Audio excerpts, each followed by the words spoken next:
Esse é o Ancapso e nós vamos falar do livro anti-woke francês que está dando muito o que falar, né? Porque vocês sabem, criticar o movimento woke nos Estados Unidos, pô, normal, todo mundo critica, um monte de gente criticando. O Trump tem tomado até medidas contra o movimento woke, coisa e tal, né? Agora, no seio da Universidade de Paris, no seio da França, ali do país mais socialista da Europa, onde tem o maior número de sócias ali, o pessoal adora o movimento woke, e os sócias do tipo moderno, que é o sócias woke mesmo, né, de identidade de gênero, essa parada toda. Não é sócia arcaico, como a gente tem aqui na América do Sul, né, que é sócia tipo Lula, que quer ainda a revolução do proletariado, quer controle estatal da economia. Não, lá na Europa são sócias mais modernos, que estão focados na questão woke, né.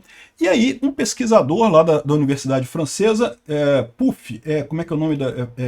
Presse Universitaire de France, PUF, Imprensa Universitária Francesa, né? Ou seja, no centro da coisa, pessoas que são intelectuais dentro da esquerda, são esquerdistas, fizeram um livro criticando o woke, né? E eu falo para vocês, o woke é uma coisa destrutiva, né? Ele começou na própria esquerda com o interesse de causar a revolução do proletariado, de fazer a tal da teoria crítica marxista, e acabou minando a própria esquerda. Aí, cara, virou um escarcéu aqui, porque sabe o que está acontecendo? Tá uma discussão enorme lá na França, porque tem um monte de gente da esquerda querendo proibir o livro.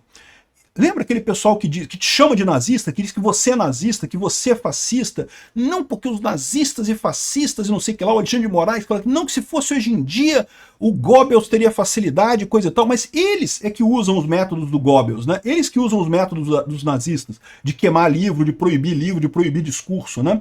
Vamos entender o que tem de tão preocupante nesse livro aqui. Essa notícia foi sugerida, é aquilo que eu falo para vocês, almoçando com o Ancapso e várias outras pessoas. Obrigado aí ao pessoal que sugeriu notícias lá no nosso site, no visãolibertaria.com, e obrigado a você que está assistindo o nosso vídeo. Se você gosta do nosso conteúdo, por favor, deixa o seu like, se inscreva aqui no canal, né?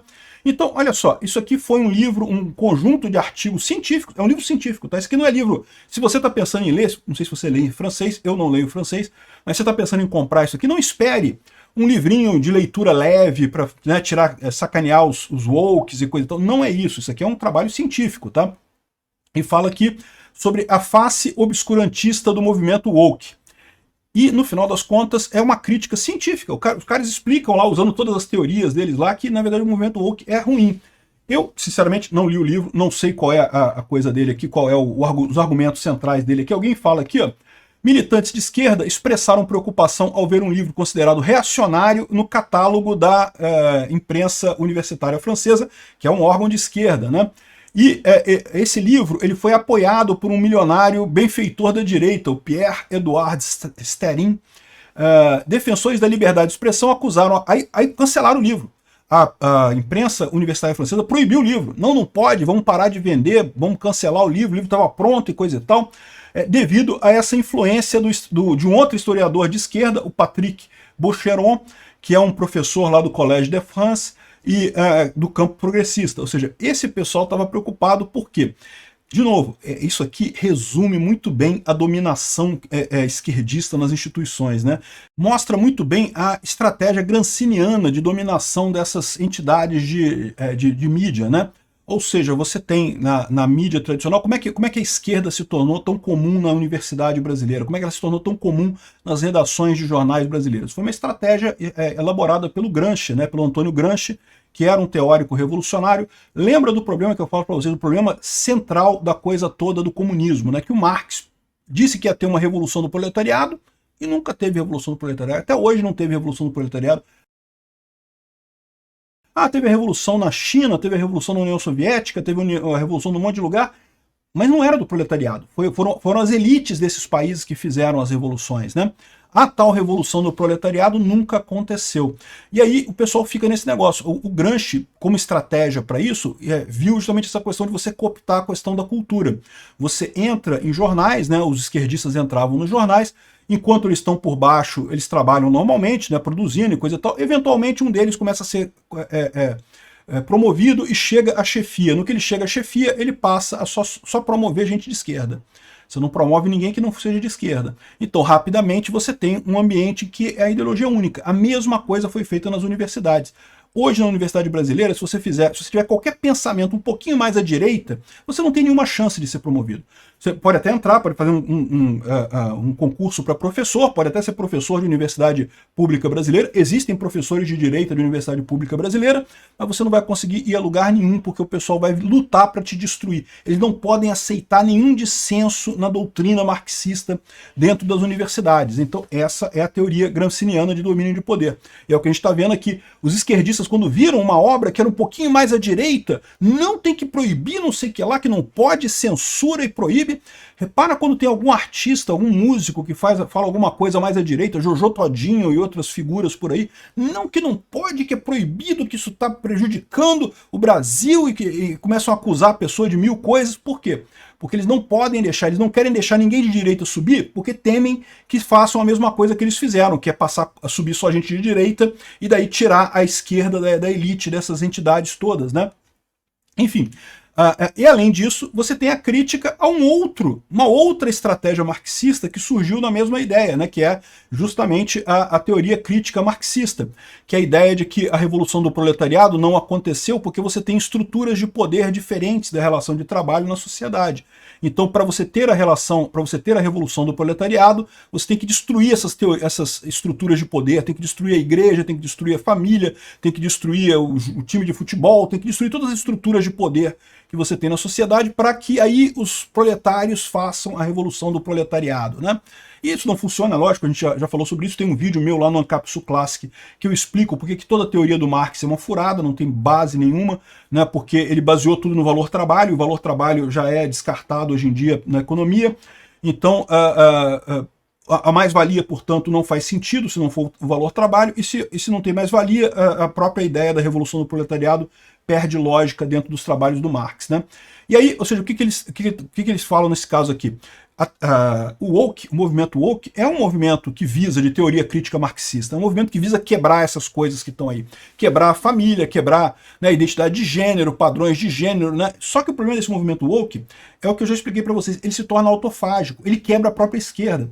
Olha como é que está o governo Lula hoje, né? Teve um ministro dos direitos humanos, que era negro, e foi demitido por ter batido ou supostamente cantado uma mulher, né? Eu não sei se é verdade ou se é mentira, mas essa foi a acusação contra ele. E aí agora tem gente querendo tirar a mulher que acusou ele, alegando que ela foi preconceituosa, que ela foi racista, né? E se ela foi mesmo ou não foi, eu não sei, mas é a acusação que fazem contra ela. Olha as acusações que estão acontecendo aqui. É acusação justamente do movimento woke. Não porque se você é racista tem que acabar com a sua vida. De novo, eu acho que racismo é errado. Ninguém deveria ser racista. Mas eles começam a usar essas armas como arma política mesmo, né? E aquilo que era para quebrar as estruturas da sociedade acaba quebrando também a estrutura da esquerda. A própria esquerda começa a se quebrar nesses grupos identitários, não, porque eu sou negro, então eu vou acusar os outros de racismo, não, eu sou mulher, eu vou acusar os outros de machismo, não, eu sou LGBTQ, eu vou acusar os outros de homofobia, e não sei o que lá, e aí eles usam tanto isso que eles quebram a eles mesmos na própria estrutura deles.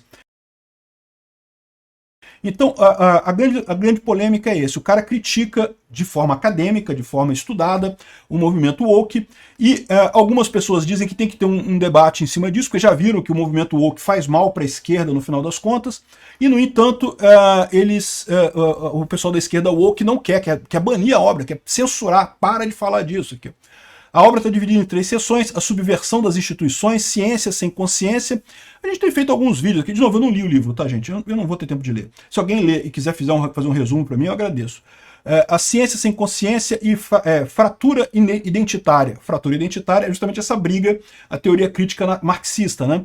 E ciência sem consciência pode ser um relato similar a alguns vídeos que eu já fiz aqui, mostrando como é que o movimento científico se tornou um movimento vazio, né? Você tem um monte de cientistas fazendo pesquisas só para receber o salário. Sabe que a pesquisa não vai dar em nada, vai produzir aquilo ali sem nenhum efeito prático, mas vai receber salário, então, né, quer receber o salário, todo mundo quer receber o salário, aí continua fazendo aquela pesquisa sem nenhum objetivo, né? Enfim, está tendo uma discussão muito grande, vários jornais franceses falando desse caso aqui, sites também falando dessa situação, como é que pode a esquerda, que eram os iluministas, né, os caras que queriam liberdade de expressão, que queriam falar e coisa e tal, agora que estão no poder não querem mais, agora censura, tem que censurar e coisa e tal. É exatamente isso que aconteceu, né? E nesse sentido, o Trump tem lutado muito contra isso, tá? Algumas das ações do Trump nessa questão woke eu concordo, outras eu não sei se eu concordo não, tá? Por exemplo, quando ele acabou com esse negócio de DEI no governo americano, excelente, é lógico, o governo deve ter esse negócio de DEI mesmo, diversidade, igualdade e inclusão, isso não tem que ter isso mesmo, cota, não tem que ter isso não.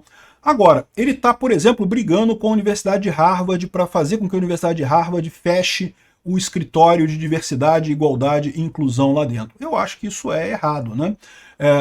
Por quê? Porque a universidade é uma universidade privada, ela faz o que ela quer. Agora, do jeito que ele está brigando, é o seguinte, ele está cortando a verba que o governo dá para a universidade e está tirando o status de universidade livre de impostos, né? Então, de certa forma, ele não está propriamente proibindo a universidade de fazer nada, ele está apenas tirando os benefícios que o governo dava àquela universidade. E aí, se a universidade realmente recebia benefícios do governo, ela meio que deve obediência ao governo, né? Não é uma entidade privada, completamente privada. Ele fez esse negócio de brigar contra a tirania woke e, de novo, desde que ele não obrigue as pessoas, você tem uma empresa, você quer ter um departamento de diversidade, igualdade, exclusão e inclusão, beleza, bota lá, né? Não tem problema nenhum, o problema é seu. Você que vai ter uma empresa menos eficiente do mercado vai acabar colhendo prejuízos disso, né? Agora, ele lutar contra isso no governo americano, eu acho muito positivo, né? É o que eu falo para vocês, o Trump tem algumas ideias boas, né? É que outras são uma merda. Vamos esperar que no final o resultado seja positivo.